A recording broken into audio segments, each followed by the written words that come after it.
बैठे हैं उनको ऐसी स्वभाव वाली गृहिणी मिले जिसके आने से वृंदावन प्रिय लगने लग जाए, जिसके आने से हमारी किशोरी जी प्रिय लगने लग जाएं, जिसके आने से वृंदावन के ब्रजवासी प्रिय लगने लग जाएं। ऐसी गृहिणी सबके जीवन में आवे, क्योंकि हमारा भी ब्याह नहीं हुआ है तो सब लोगों के सहित ये भाव हम भागवत जी से निवेदित करते हैं। तो आप सब लोग खूब आनंद से यहाँ पधारे हैं। सागर में पहले भी हमारा एक बार आना हुआ है, यहीं पर पूज्य श्री मलुकपीठ वाले महाराज जी की कथा थी और इसी मैदान में थी, यहीं आए थे। तभी शायद हनुमान जी ने हमको देख लिया होगा टेढ़ी नजर से, बोले ये ब्यास बढ़िया है, इसको बुलाना है। और अब ये कृपा हुई। सागर से कई बार निकलना हुआ है रात्रि में, कभी हम दमोह आ चुके हैं, जबलपुर भी आ चुके हैं, आसपास के क्षेत्रों में तो आना हुआ है। तो कई बार गाड़ी से निकलना होता था कथा पूरी करके, तो सागर रात में निकलते थे सागर से।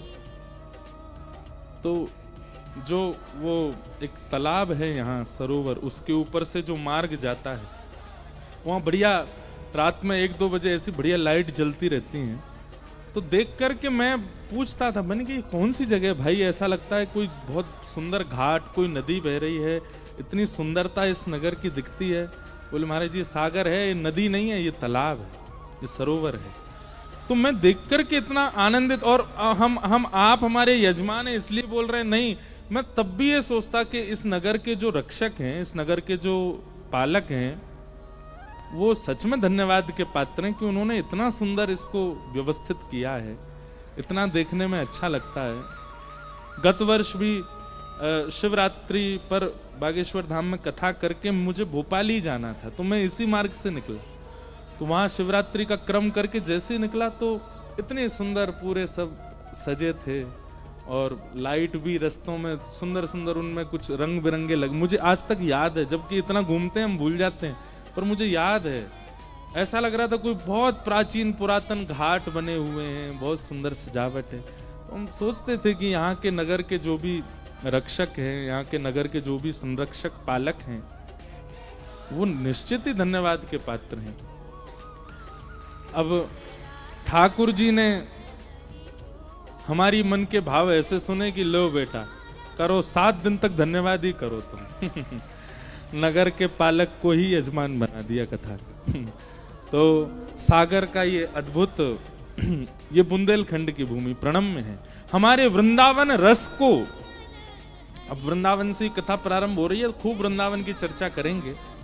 हमारे वृंदावन रस को गाने वाले महापुरुषों में अधिकतर महापुरुषों का जन्म बुंदेलखंड में हुआ, जिनमें सबसे ऊपर नाम आता है श्री हरिराम व्यास जी का, जिन्होंने श्री जुगल किशोर जी को प्रकट किया, जो कि पन्ना में विराजमान है। पन्ना भी बुंदेलखंड में ही आता है। पन्ना के श्री जुगल किशोर जी जो हैं, ये हमारे वृंदावन से आए ठाकुर जी हैं। और केवल जुगल किशोर जी नहीं, कई ठाकुर ऐसे हैं आपके बुंदेलखंड में जो हमारे वृंदावन से आए हुए हैं। ठाकुर जी के बहुत मंदिर हैं बुंदेलखंड में। हरिराम व्यास जी जो कि ओरछा नरेश मधुकर शाह राजा के कुल गुरु थे, राजगुरु थे। श्री हरिराम व्यास जी महाराज, बहुत सावधानी से सब लोग इधर देखो, इधर देखो, कथा सुनो बिल्कुल ध्यान से। अच्छा एक बात हम पहले ही कह दें शुरू करने से पूर्व, आज की जो कथा है वो थोड़ी विलंब से हुई, क्योंकि हम सुबह ही आए हैं, सुबह ही नहीं अब ही आए हैं एक देर पहले, तो इसलिए आज की कथा थोड़ी विलंब से हुई। पर कल से, क्योंकि मुझे पता है कि 6 बजे आप सब लोगों को छुट्टी देनी ही है हमें, तो इसलिए कल से जो कथा का समय है वो आप लोगों के लिए 2:30 बजे आप लोग यहाँ उपस्थित हो जाना। 3 बजे हम हर हाल में मंच पर बैठ जाएंगे, तो इसलिए कल से आप लोग 2:30 बजे आ जाइएगा। 3 बजे से 6 बजे तक का क्रम रहेगा। और हमारा मन ज्यादा लग जाएगा कथा में तो फिर 6 से 6:30 7 भी बज सकते हैं। वो हमारे मन लगने के ऊपर है, और मन लगवाना आपको ही पड़ेगा। आप लोग भाव से सुनोगे तो हमारा मन लगेगा। तो इसलिए कल से आज के लिए हम क्षमा प्रार्थी हैं कि आप लोग, क्योंकि मुझे बता रहे थे कई लोग तो बहुत देर महाराज जी 12 साढ़े 12 बजे से आ गए, दूर के लोग हैं। 12 बजे आए हो, 11 बजे आए हैं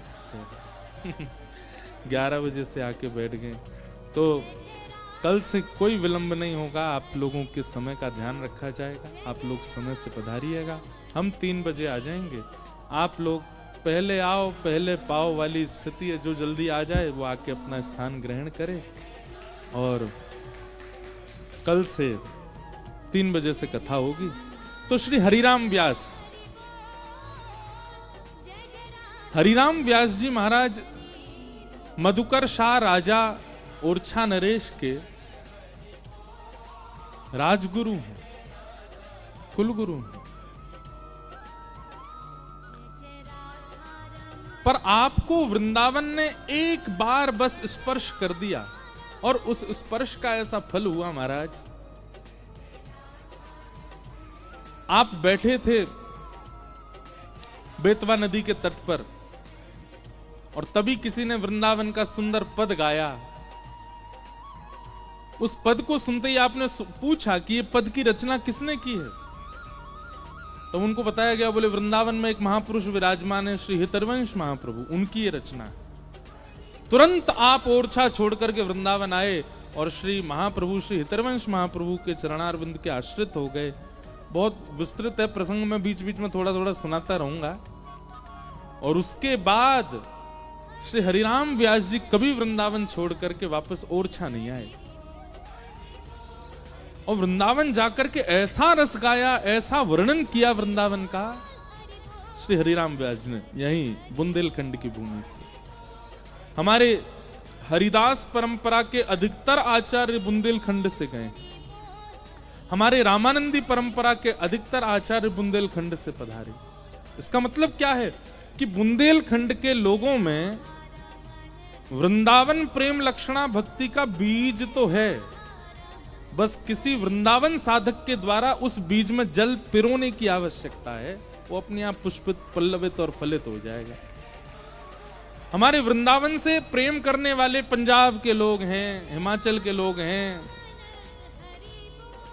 उत्तराखंड के लोग हैं, महाराष्ट्र के लोग हैं, राजस्थान के लोग हैं, पर वृंदावन को पूर्ण रूपेण धारण करने वाले अधिकतर बुंदेलखंड के। इसलिए जैन जी मुझे कह रहे थे कि महाराज जी हम तो पता नहीं कैसे वृंदावन गए, बिहारी जी को देख करके मैं भी रोता रहा, हमारी गृहिणी के भी नेत्र सजल हो गए। ये आपकी स्थिति इसलिए है क्योंकि जिस भूमि का जल आप पी रहे हैं, यहाँ के जल का कोई तो संबंध हमारे वृंदावन से है। हम एक भाव गाते हैं कथा में, कई जन्मों से बुला रहे हो, कोई तो नाता जरूर होगा, नजरों से नजरें मिला ना पाऊं, मेरी नजर का कसूर होगा, तुम ही तो मेरे माता पिता हो, तुम ही तो मेरे बंधु सखा हो, कितने रिश्ते तुम संग मेरे, कोई तो रिश्ता जरूर होगा। एक बात स्पष्ट है भैया,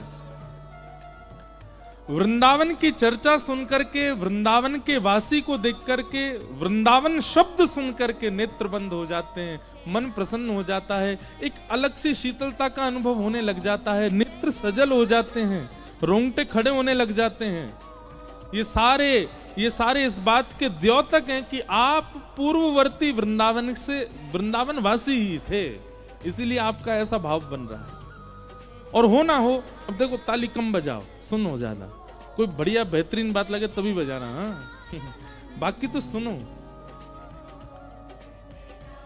वृंदावन से पूर्व, अब मुझे एक बात समझ नहीं आती, मैं कथा सुनाऊंगा और कथा का भाव सुनकर के आप क्यों रो रहे हो, आपके नेत्रों में आंसू क्यों आ रहे हैं?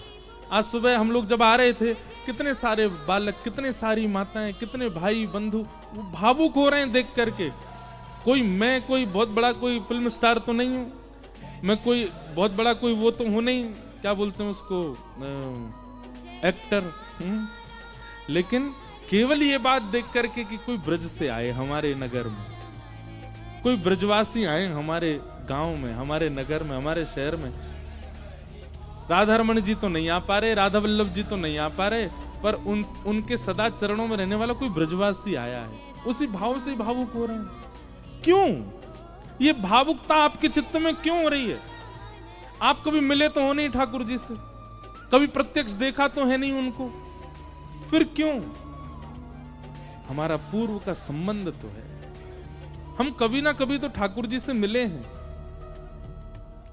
हम पूर्व में जब ठाकुर जी आए होंगे पृथ्वी पर, हम में से कोई उनका सखा रहा होगा, हम में से कोई सखा नहीं तो बंदर रहे होंगे जो संग में ही डोलते रहे होंगे ठाकुर जी के। उनकी कृपा दृष्टि पड़ गई है, हमने उनको नजदीक से देखा है किसी युग में, इसीलिए इस युग में उनकी चर्चा, उनके संबंध की बातें, उनके नगर का व्यक्ति हमको भावुक कर देता है।